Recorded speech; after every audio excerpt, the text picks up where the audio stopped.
Why, hello there. How would you like to know what the gap between the average UK male and the average UK female is to Barbie and Ken? Because that's what I'm going to be doing today, right? It seems rather odd, but I'm going to be working out the difference between Margot Robbie and the average UK woman and Ryan Gosling and the average UK male. Now, I'm sure subjectively we can agree that they're beautiful people and they're probably more beautiful than the average people, right? Because Hollywood sort of picks people because of how they look, like stunning and good acting.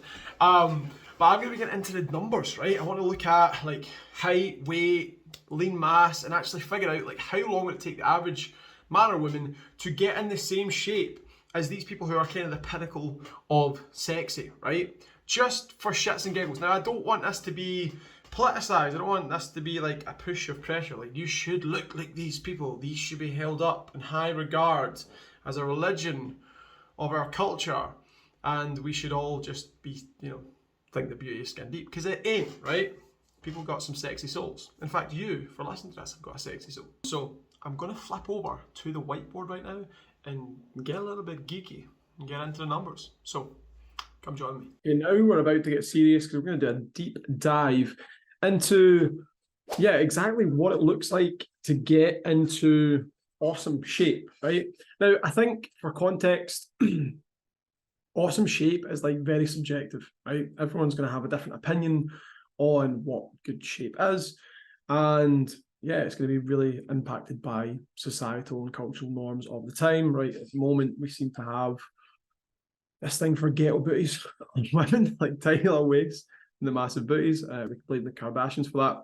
And then we have the sort of superhero physique for guys. But if you go back 10, 20, 30 years, you'll see, the bodies have been different, right? Like James Bond, for example, when it was Sean Connery, was not fucking ripped to bits. He was probably seen as being in good shape for his day, but nowadays that would be seen as a dad bod.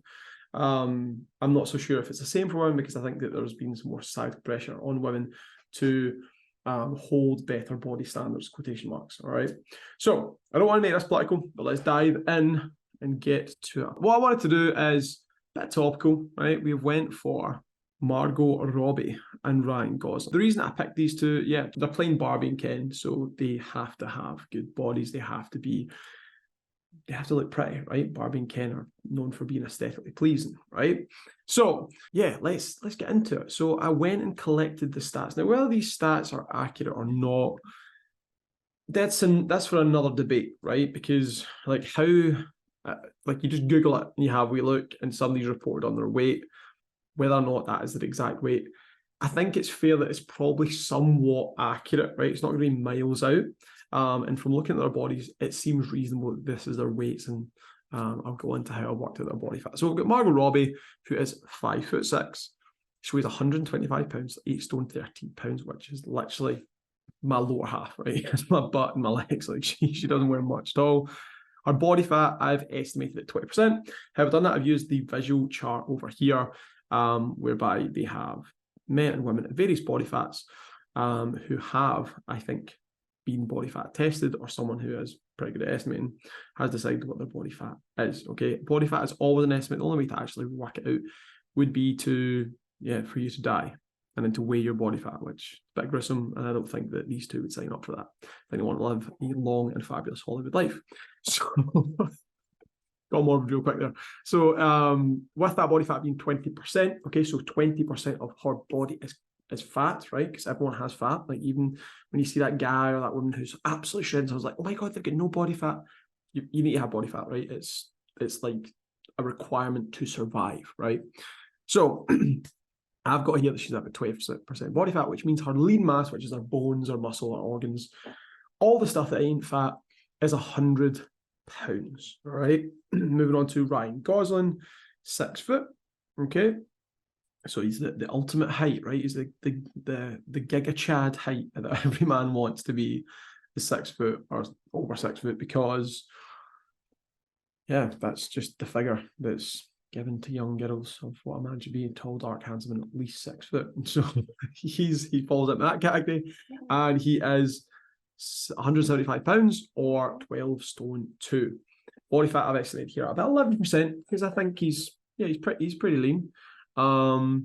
and his lean mass then, without any fat, is 155 pounds. Now, the idea behind this is not to perpetuate the notion that this is what we should strive for, right? But merely just to look at the numbers and try and be unbiased about it and look at what is the gap between the average man and the average woman and sexy bodies, right? Like bodies that are seen as attractive, right? Now, we can get into a whole debate with this, right? From a biological perspective, there are some evidence to show and support that, you know, having a leaner body, right? I'm not talking overweight or obese, makes sense for it to be more attractive because it suggests that you're healthier, right? And you're gonna live longer and you're probably gonna have healthy kids, right? For whatever reason, right? It could be one of those. There's some indication that men who carry more muscle, who have wider shoulder to waist ratios, are seen as more attractive. Again, it sort of suggests that they are men and manly. So there's some sort of difference there. But it's really hard to sort of suss out what is sort of taught and what is cultural and what is actually biological. It's near impossible. So that's why I don't want to get into that sort of debate. Beauty is in the eye of the beholder. But I do want to unpack this and just sort of showcase maybe how easy / depending on what side of the table you are here and where you are in life, how easy or how hard it is to get in this shape and then even to maintain this kind of shape as an average person. So the average woman in the UK is 5'5", right? So 159 pounds or 11 stone 5. Obviously, that's the average, right? Like, so that doesn't mean that every woman in the UK meets this standard. It's just like you get all the data and they go, ooh, this is the middle point. Hopefully everyone understands stats, right? If you're here and you're on the YouTubes and you're watching this and you're seeing me with these glasses on, then the chances are, you know, you're enjoying this geek out, right? Hopefully. So 11 stone 5, body fat is 33%, and lean mass, interestingly, I find it's pretty interesting, would be 106, right? So actually more lean mass. Now, whether that means that they've got more muscle than Margot Robbie, the average woman, or not, is quite difficult to understand because lean mass obviously isn't just muscle. That's something that's, you know, a bit of a myth that gets thrown about. People are like, oh, you've got 106 pounds of muscle. It's like, no, you've got 106 pounds of lean mass, right? So that could be like cheesecake sitting in your stomach, for all we know. It could be you got some fat kidneys. Fat kidneys, just like big kidneys, sorry. Right? So there's a visual. Some big ass kidneys, right? It could be that you've just got really thick bones, right? So there's more to lean mass than just muscle. So moving on to Ryan Gosling, sort of average man in comparison, so 5'10", a little bit shorter, right? A little bit of a short king. Not really, no, 5'10", for reasonable, right? It's the average height. 188 pounds and 23% body fat, right? So yeah, what's interesting, I suppose, here is that the lean mass, yeah, there is a bit of a difference. So that puts our lean mass at 144, and Ryan Gosling in this case got 155, so he's got 11 pounds of lean mass more. And from looking visually, like, he looks like he carries more muscle than your average dude, right? As much as every guy thinks that. Guys are weird, right? Look in the mirror, and I think it's the thing, right? Guys think that they're like a tank and a hunk, and women look in the mirror and they go, "Oh my god, look at the neck of this." Okay, not always, right? But it's just the thing. Like, guys, like, they stretch themselves. I'm 6 foot tall, and I'm carrying all the muscle. So we've got the average stats here. Now, then what's the gap, right? Because I want to explore not just the number of the gap, but then what does that gap look like in real terms, in terms of your experience? Like, if you wanted to make that shift, like, what would it take and what kind of calories, all that kind of stuff, like all the good stuff, right? We're going to get into. So the difference between Margot Robbie and average women. So in terms of weight here, just going on weight. Yeah, let's get a calculator out here. Let's get there on fair and have a look. I was going to do it on the fly, but you know, the pressure's on now. So you're talking I've got the pounds there. 159 minus 34 pounds, right? So there's 34 pounds difference between Margot Robbie and the average woman, right? So 34 pounds, right? Ryan Gosling. There's 13 pounds of difference between the average man and Ryan Gosling. Okay, so there's more difference between the average woman and Margot Robbie, and there is less difference in terms of weight between the average man and Ryan Gosling. And then we get into those lean mass figures. As I said before, like, it looks to me like Ryan Gosling is carrying 10 pounds more muscle mass than the average dude, and it looks to me like Margot Robbie is actually carrying these similar amounts of muscle mass probably than the average woman. So what that tells me is, like, for the women, that, you know, it's just about tweaking nutrition for the average woman, and, you know, maintaining activity levels and maybe doing some resistance training, because you can lose muscle when you start to get in a fat loss phase. And I'm not, like, no way I'm saying, like, if you get the same stats as a person, you're going to have the same body, because that's ridiculous, right? Everyone's different shapes and sizes, and these are genetically blessed, right? Genetically endowed individuals, right? These are people that are in Hollywood, like in you know, the movies, right? So they're very aesthetic looking people, and so they have aesthetic looking shapes, aesthetic looking faces. So obviously that's going to carry a lot of the weight here, right? But in terms of just raw data, women losing 30 pounds would get to the size, right? Get in a similar ballpark size. And they would just have to do some light resistance training to hold on to any muscle mass that they have.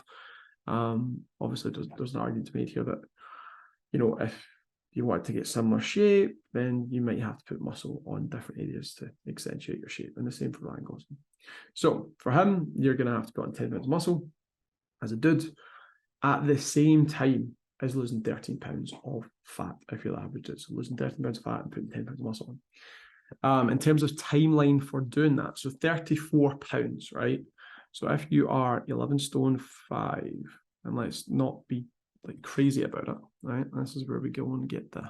So if we've got 159, okay, pounds, and we need to lose 34 pounds, okay, the way we do this in the weight loss world is we work out what 34 is as a percentage of 159. It's 21%, okay?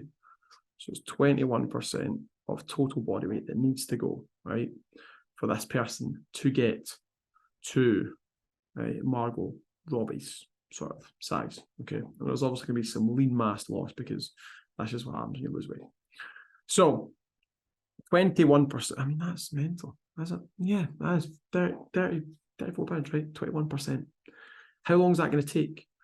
If we are reasonable and not trying to really upset this person with a huge calorie deficit, about 0.5% a week's good. So, you know, 40 to 50 weeks. So probably about a year, right? When you put in the social calendar and you have summer and you have a holiday and you know, have Christmas and birthday parties and a few blowouts, you're talking a full year, right? Roughly, to get in that position. For the dudes, you get 188 pounds. This is going to be like, you know, you're going to have to get leaner and you're going to have to gain muscle mass. Now, can you do that at the same time? Yes, on a limited level. I think that trying to gain the 10 pounds of muscle mass and lose 13 pounds of fat at the same time, personally, I think that is going to be slower than if you just get the fat off and then put some muscle mass on, or get the fat off and gain a little bit of muscle and then gain the rest of the muscle. So let's go with that. So let's say that you're going to have to lose, you know, this individual has to get down to, I don't know, let's go 169 pounds and then put the pounds back on. Yeah, that seems reasonable. Okay, so 169 pounds. Okay, so 169 divided by 188 is 80, is like 90%, so it's 10% that needs to come off. Okay, so 10% needs to come off. So that is going to take the dudes about 20 weeks. Okay, 20, 25 weeks. Let's put some buffer in there for them. And then they're going to get shot out at the 169, but they then have to add on these 6 pounds of muscle, which for your average dude is going to take probably 4 to 6 months, something like that. Okay, it might be quicker for some if you've got better genetics for gaining muscle. For others, it's going to be slower, but somewhere between there. So let's go for an additional 16 weeks. Seems reasonable, okay?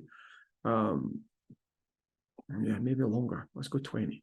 Okay. I suppose that works nice because it then shows us that it takes roughly the same time, right? Roughly. Okay. So there we have it. So the road for the average man or average woman to get into this sort of sexy body shape, you're talking for the dude, it's going to take 20 to 25 weeks of a fat loss phase, followed by 16 to 20 weeks of a muscle building phase. And then for a woman of the average sort of shape, to get similar shape, is going to take 40 to 50 weeks of dieting, just fat loss to get there. All right. And it's probably kind of representative of the sort of, I think it is a societal structures. Like women are supposed to be like skinny, right? There's just been this drive through the years and the decades for women to be tiny. I don't maybe like the high fashion. I don't know what it is, right? But there's some reason out there.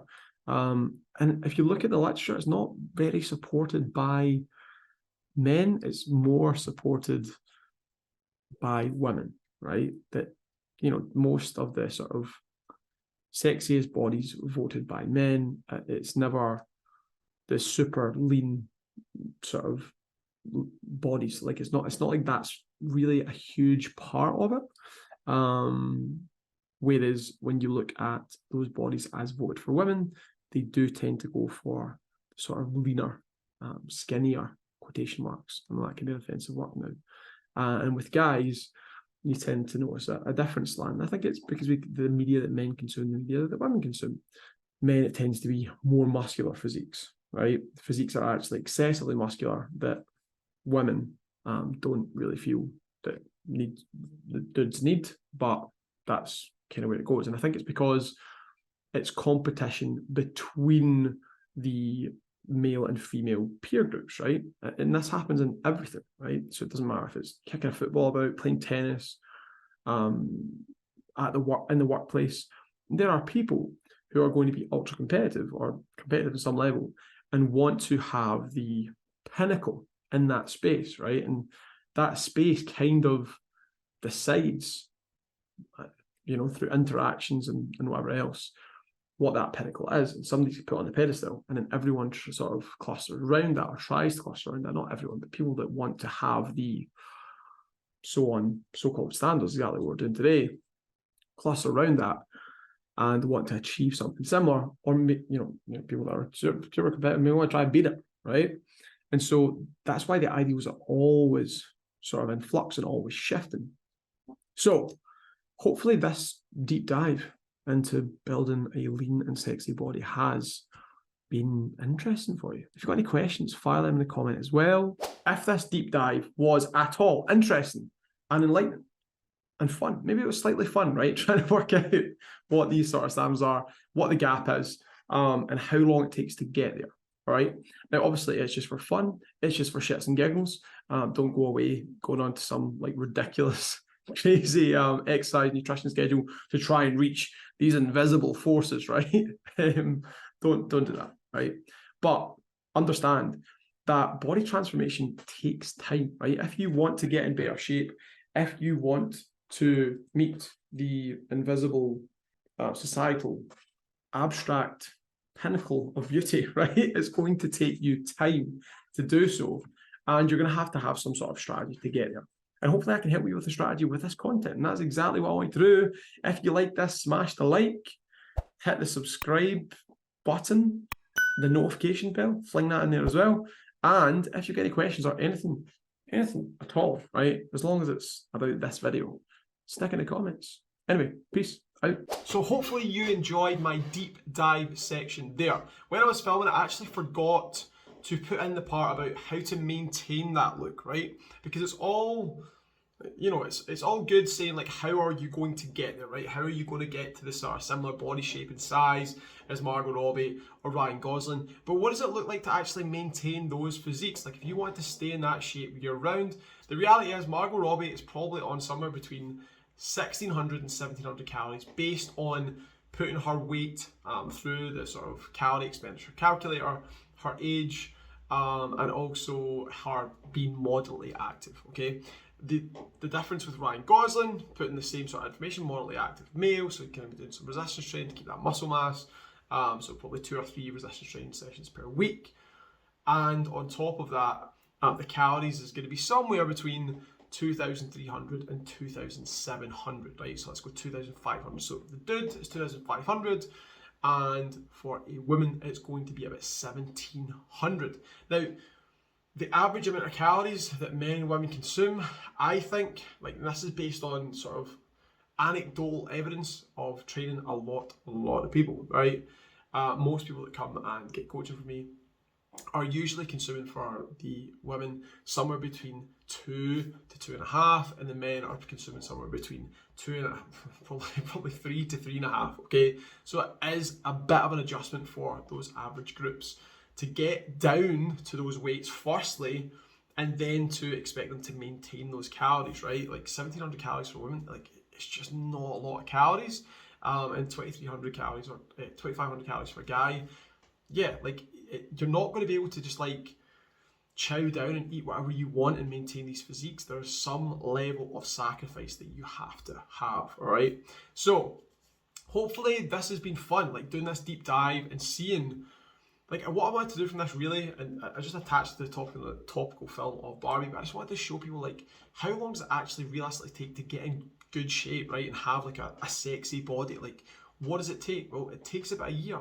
What does it take to maintain it? It takes leading a healthy lifestyle, right? You're going to have to eat pretty decent and do some exercise if you want to have those things. So yeah, that's really it. Like nothing really earth-shattering has been found here. If anything, hopefully it encourages you and shows you that it doesn't, you know, to get in good shape, like doesn't take huge amounts of time, huge amounts of effort. But on the other side, it might also be a bit of a reality check. You might be like, oh my God, like it might take the average person a year to get here, and that's not even talking about maintaining it. I hope you all the best, and I will see you in my next video. Ciao!